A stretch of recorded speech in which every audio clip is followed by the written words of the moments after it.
So now we've talked about the different settings of interviews. Let's get into the meat and potatoes, how we communicate, how we show the best version of ourselves.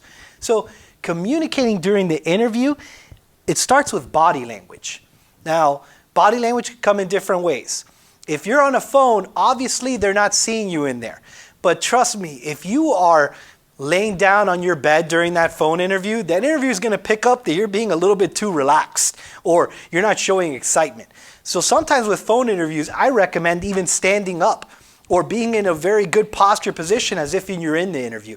It's going to get your emotions up, it's going to get your energy up, and you're going to be locked in on that interview itself. Now, if you're in a virtual interview, make sure that you're making eye contact with the webcam, as I mentioned in the last slide, but you're sitting down, you're focused on the camera, you're not slouching, you're not too forward where it's an intense and extreme close-up, but you're balanced, having that real balanced fit within that interview.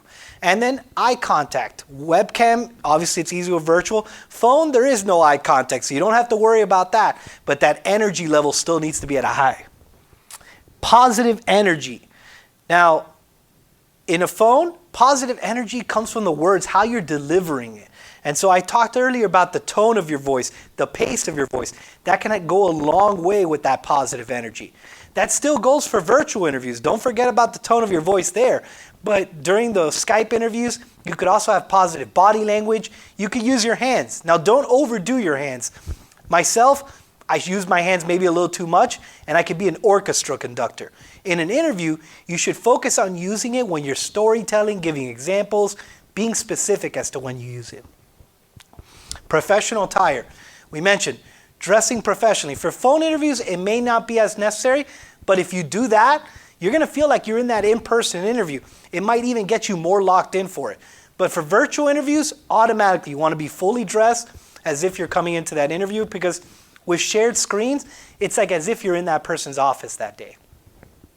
And then sleep, eat, and hydrate. Day before an interview, this is an important day for you. You're going to join the shark family. You want to make sure that you're ready for that day. You also may have multiple interviews that day. It can feel very exhausting. Make sure you sleep, hydrate, get yourself ready for that big day, and show the best version of yourself. And not letting a night's rest hurt you on the next day. So relax, be calm, follow these tips, and you're going to be ready to communicate during that interview.